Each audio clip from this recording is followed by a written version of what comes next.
Canada has always been a nation of trailblazers. Long before the first Europeans arrived, there were paths, trails, and waterways that wound their way all across our majestic landscape. The fur trade created even more routes, ultimately culminating in a network of trails, portages, rivers, and lakes that joined two oceans. In time, narrow ribbons of steel would unite our new country, only to be followed by highways of asphalt and gravel.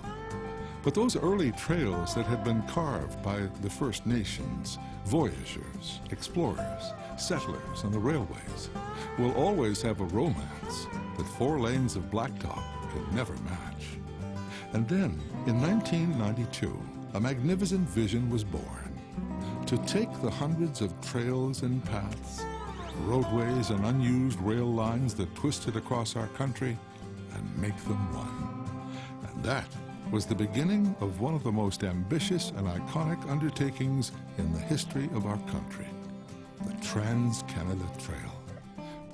The Trans-Canada Trail is the longest and grandest recreational trail in the world. And now, an ad hoc group of local trail enthusiasts are working at connecting the TCT through Cedar and Yellow Point. Sorry, each dot represents a potential route, is that right? Yes, okay. That's right. So we have 1, 2, 3, 4 different options to expand the Trans-Canada Trail. It's beautiful and it's exciting, really. We've got the Morden Colliery Trail opportunity here, which is a promised route by the regional district. We've got the Harmac Pipeline and that option. And we have a lot of local rights-of-ways and trails that are being already used by people and local groups. And we're just looking at linking them all together. And so far, everyone they've talked to about the idea seems to be in favor. The biggest challenge in connecting the existing section of the Trans-Canada Trail to trails that already exist in this area is the Nanaimo River. Darn that river. But there are options for that are being looked at. Goody Niosi is a local author, blogger, and trail enthusiast who's working towards getting the TCT to run through Cedar and Yellow Point in time for the trail's 150th anniversary and completion deadline in 2017. All the trails feed into the center of Cedar Village, so that's going to be lovely for the coffee shops, for the grocery store, and just for a more cosmopolitan flavor in the Cedar Village.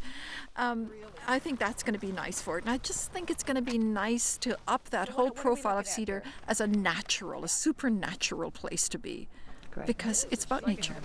We're here at Morden Mine Trail next to the Nanaimo River, and the ad hoc group that is trying to connect the Trans-Canada Trail through Cedar and Yellow Point says that one of the most appealing aspects of the route is the nature's close proximity to our history. They like the heritage, and they certainly want the natural route. You know, they don't want to go through roads. And so the cycling, equestrian, and walking is the primary route. And we see the Trans-Canada Trail as kind of the main highway of routes, with a lot of connectors and offshoots from that. Laurie used to be the Vancouver Island representative for the Trans-Canada Trail. He's encouraged by the opportunity he and his group sees here. So the heritage and cultural values are all here, and we think people will be pumped on that, you know, from the Trans-Canada Trail and all those visitors. It's a beautiful, historic area, logging, mining, and the opportunity is there to bring people out locally as well as bring people in nationally. It's an old artifact of some sort. I think what we're doing is right in keeping with the whole green revolution we're seeing. We're providing a green, ecologically sound transportation corridor.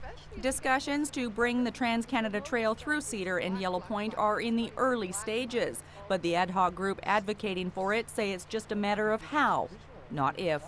In Cedar, for Shaw TV, I'm Kait Burgan. You have an open invitation to come and share in something that is truly unique. The Trans-Canada Trail. Your pathway to endless possibilities of discovery.